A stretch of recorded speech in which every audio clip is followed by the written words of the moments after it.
Every day around the world, communities are devastated by natural disasters or violent conflicts. They suffer from trauma that manifests in different ways. Our second presenter has developed a toolkit that gives those suffering from trauma the emotional and psychological support they need to help themselves and their communities recover. Please welcome the former director of the International Council of Psychologists, the current co-chair and director of training and counseling for the Canadian Institute of Transpersonal and Integrative Sciences, and a member of IWF Canada, Dr. Beth Hedva. There's nothing that you cannot do. Just look into the heart of you. Get your mind aligned and that's it too. You got the power. This universal energy available to all who see. You can shine with brilliancy. You got the power.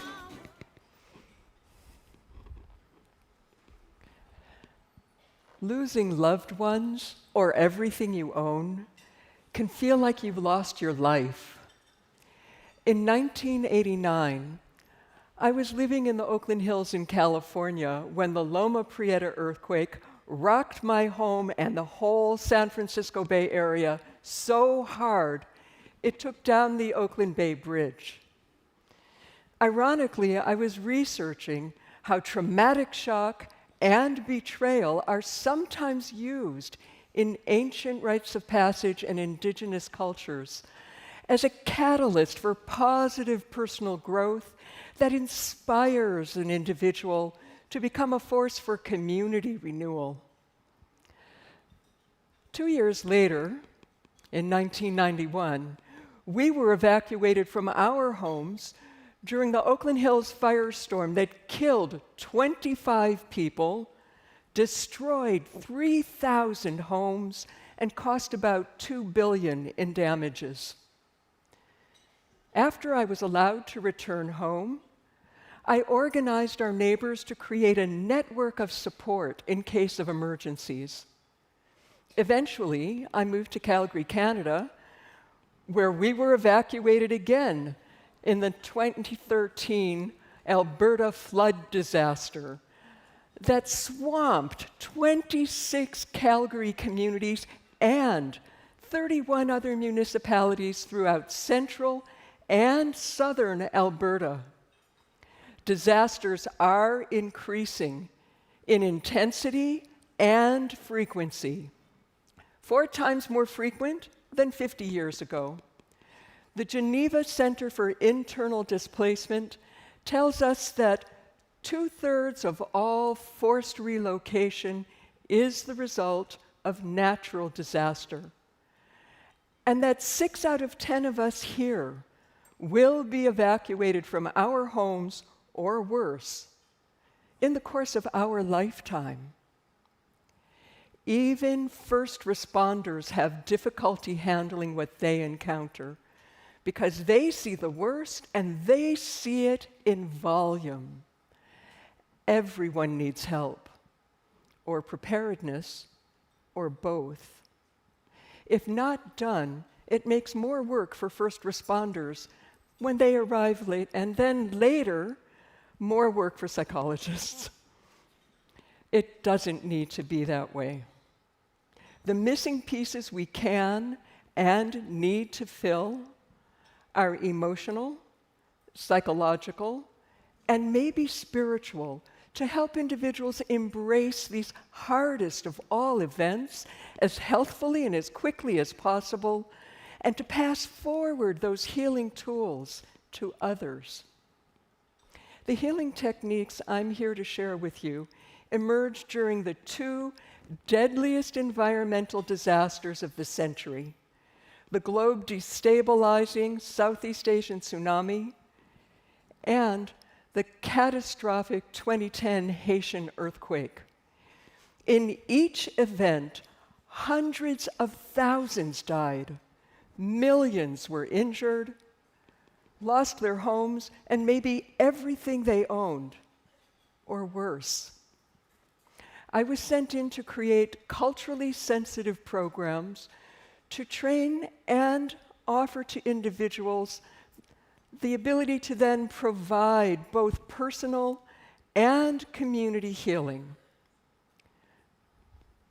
I'm here to speak with us today about how we can take first steps to train our students, families, and communities to face tomorrow's traumas, much like those before us went into the schools and communities to teach artificial respiration and life-saving CPR.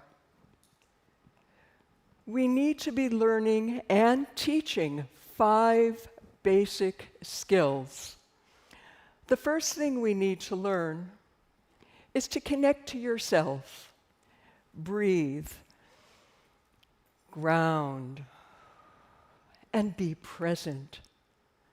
Researchers say it takes only 2 minutes of slow, deep breathing to change your entire neurochemistry from a stressful cortisol response to a soothing oxytocin response.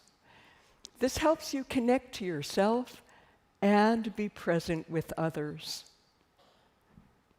Second, observe needs. Observe what's needed inside you and with those all around you. Mass disaster brings many crises.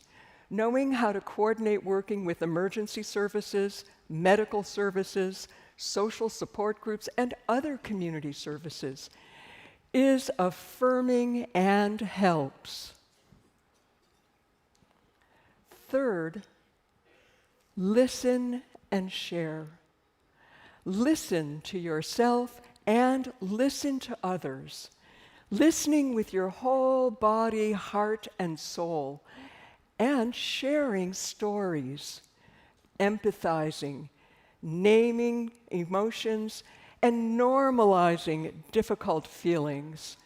This helps us create a sense of order out of the chaos. Fourth, engage the spirit.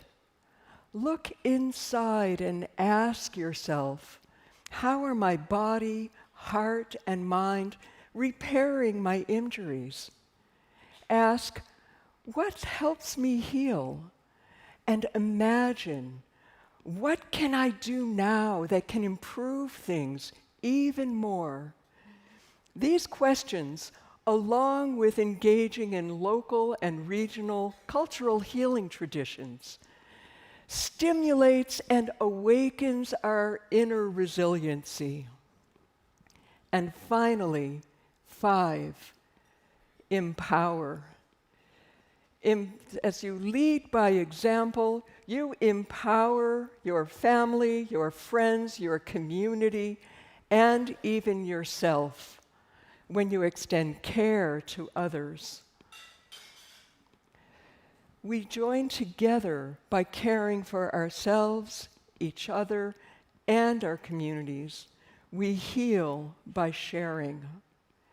In Indonesia, we trained local psychologists along with 30 volunteers from 9 local Muslim NGOs, all of whom were victims of a long civil war and the tsunami.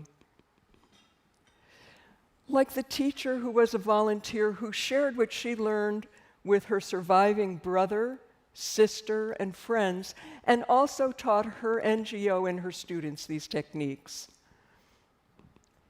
In Haiti, we trained 62 university social science students, along with 188 teachers and 25 nuns. One of our team members, who was working with 100 orphans and children, said that a young boy of 8 years old got up and left as soon as he was learning the breathing exercises.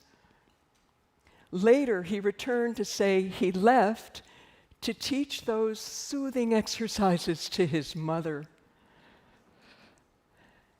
As women of power and influence, consider one action you can take that can help enhance the resilience of your community when you return home. Let's take a moment now just to take a deep breath and honor all of those who have been lost or threatened in recent years because of mass trauma. Please take a breath with me.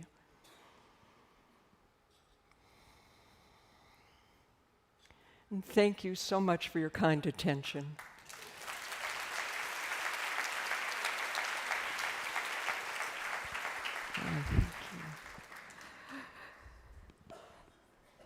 Wow, are our oxytocin levels all up?